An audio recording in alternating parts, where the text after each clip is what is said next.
गीताया पुस्तकं यत्र नित्यपाठश्च वर्तते तत्र सर्वाणि तीर्थानि प्रयागादीनि भूतले।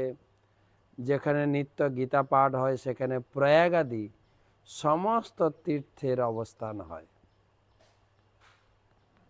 ত্রয়োদশ অধ্যায় দ্বাত্রিংশতিতম শ্লোক। অনাদিত্যাদ নির্গুণত্যাদ পরমাত্মা অবম্বয় শরীরস্থপি কৌন্তেয় ন করতি ন লিপ্যতে।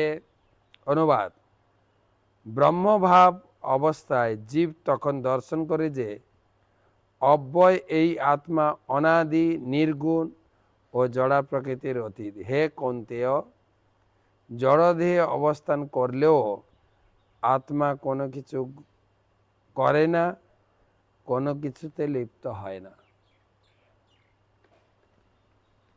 ভগবান এই ত্রয়োদশ অধ্যায়ের শেষের পথে তিনি ভগবান এবং ভগবানের অংশ আত্মার কথা তুলে ধরেছেন।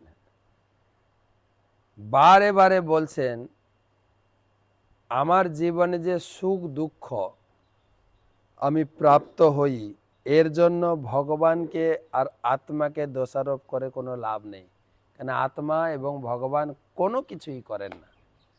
যা কিছু করি আমরা দেহ দ্বারা, যার জন্য এই দেহেই কষ্ট ভোগ করতে হবে।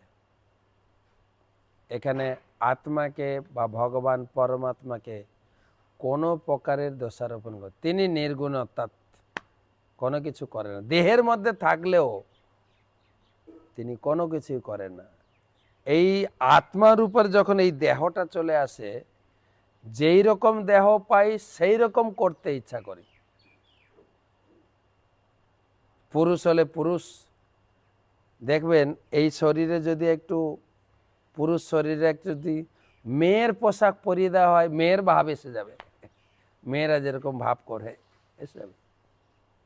আবার মেয়েরা এখন পুরুষের পোশাক পরছে, মেয়েলি ভাব চলে গেছে, কিন্তু পুরুষের ভাব, সেই পকেটে হাত দিয়ে চলা, একদম পুরুষের মতো দাঁড়িয়ে কথা বলা, লজ্জা ভাব, শরম সব চলে গেছে। তাহলে এই পোশাকের দোষ, অর্থাৎ আমার এই শরীরের দোষ। আমার জীবনে দুঃখ, আমার জীবনে শোক, এই পোশাক। অতএব আমার মনুষ্য পোশাক রয়েছে, কিন্তু তাই মনুষ্য পোশাকের যা করা দরকার সেটা যদি না করি, যদি মনুষ্য পোশাকে থেকে পশুর মতো খাবার দাবার, পশুর মতো আচার আচরণ করি, পরের জীবনে পশুর পোশাক পেতে হবে, অর্থাৎ জন্ম পশু। ভগবান এটাই বারে বারে বুঝাচ্ছেন।